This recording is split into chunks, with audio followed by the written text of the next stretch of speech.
அடுத்தது வந்து ரிஷபராசினருக்கு. பொதுவா ரிஷபராசினர் அப்படின்னு எடுத்துட்டோம்னா கொடுத்த வாக்கை வந்து காப்பாற்றணும் அப்படின்னு நினைப்பாங்க. யாராவது வாக்கு கொடுத்து அதன்படி நடக்கலன்னா அவங்களுக்கு கோபம் வரும். இப்போ உங்களுக்கு வந்து 6ஆம் இடத்துல ரணருண ரோகஸ்தானத்துல இருந்த சனி பகவான் இப்போ 7ஆம் இடமான களத்திரஸ்தானத்துக்கு வர. இதற்கு வந்து கண்டச்சனி அப்படின்னு வந்து பேரு. கொஞ்சம் ஒரு 2.5 வருட காலமாக எல்லாத்துலயும் ஒரு சோம்பல், எந்த ஒரு விஷயத்தையும் வந்து டெசிஷன் எடுக்க முடியாத ஒரு மனக்குழப்பம், அப்புறம் வந்து யார்கிட்டையும் டிஸ்கஸ் பண்ணாம அவசரத்தனமா எடுத்த சில முடிவுகள், இதனாலதான் சில பாதிப்புகள் உங்களுக்கு இருந்தது அப்படின்னு நம்ம வந்து சொல்லலாம். இப்போ இந்த சனி பயிற்சினால உங்களுக்கு என்ன நடக்க போறது அப்படின்னு நம்ம வந்து பார்த்தோம்னா, முதல்ல உங்களுக்கு வந்து சொல்லக்கூடிய ஒரு பலன் என்ன அப்படின்னா, சகோதர சகோதரிகளுடன் இருந்து வந்த கருத்து மோதல்கள், சகோதர சகோதரிகளுடன் இருந்து வந்த ஒரு பிரிவினையான கருத்துக்கள் இந்த காலகட்டத்தில் வந்து விலகும். தாயார் தாய் வழி உறவினர்களுடன் ஒரு கசப்புணர்ச்சி ஏற்படலாம். ஸோ நீங்க வந்து பேசுறதுக்கு முன்னாடி வார்த்தைகளை வந்து அளந்து பேசுறது உங்களுக்கு மிகுந்த நன்மையை தரும். அப்புறம் வந்து சில காலகட்டமாக வந்து உங்களுக்கு உடம்பில் ஏற்பட்ட சில நோய்கள் இந்த காலகட்டத்தில் வந்து தீரும் அப்படின்னு வந்து நம்பலாம். முக்கியமா மறைவிடங்கள்ல உள்ள பிரச்சனைகள் இந்த காலகட்டத்தில் வந்து ஒரு முடிவுக்கு வரும் அப்படின்னு வந்து நாம வந்து நம்பலாம். இந்த காலகட்டத்தில் வந்து மனைவியுடன் அல்லது வாழ்க்கை துணையுடன், வாழ்க்கை துணையின் உறவினர்களுடன் கருத்து மோதல்கள் வரலாம். ஸோ நீங்க வந்து அதில் ரொம்ப ஜாக்கிரதையா நீங்க வந்து அந்த விஷயங்களை வந்து ஹேண்டில் பண்ணணும் அப்படின்னு நான் வந்து சொல்றேன்.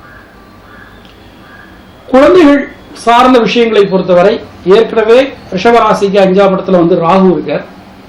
இப்போ உள்ள விஷயம் எப்படின்னு பார்த்தோம்னா, சனி 7ஆம் இடத்துக்கு வந்து ராசியை வந்து பார்க்க போறதுனால மெயினா நீங்க வந்து குழந்தைகள் சார்ந்த விஷயங்களை டீல் பண்ணும்போது ஜாக்கிரதையா டீல் பண்ணணும் அப்படின்னு நாம வந்து சொல்றோம்.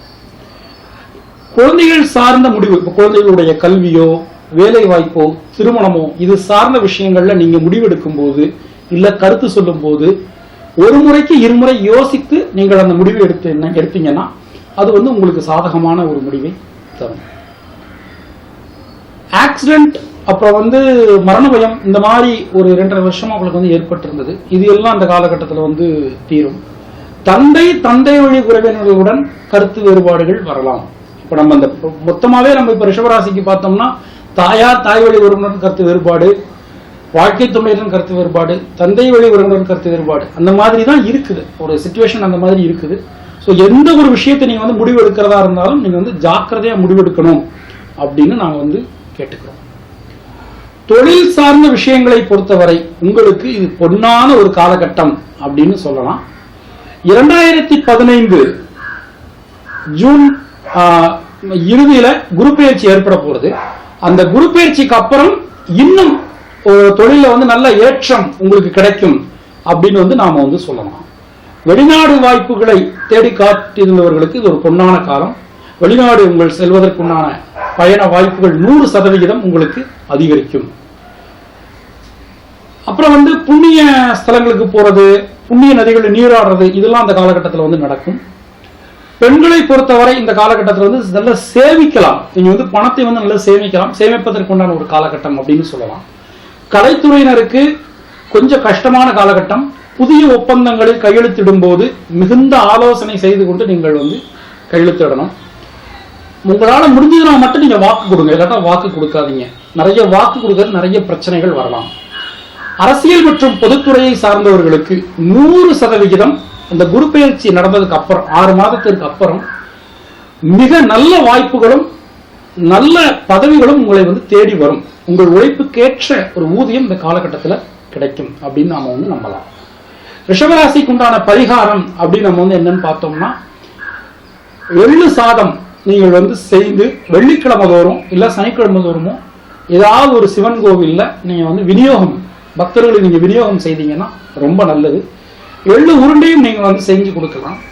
தாயார் தகப்பனார் இல்லாதவர்கள் முழு எள்ளை உருண்டையாக பிடித்தோ, தாயார் தகப்பனார் இருப்பவர்கள் எள்ளை இடித்து அதை உருண்டையாக கொடுப்பதோ மிகுந்த நன்மையை தரும். ரிஷபராசிக்காரங்களுக்கு பொதுவான பரிகாரம் என்ன அப்படின்னா, நீங்க எப்பெல்லாம் நீங்க வந்து பசு அல்லது எருவை நீங்க வந்து பாக்குறீங்களோ தினமும் ஒரு வாழைப்பழம் கொடுங்க.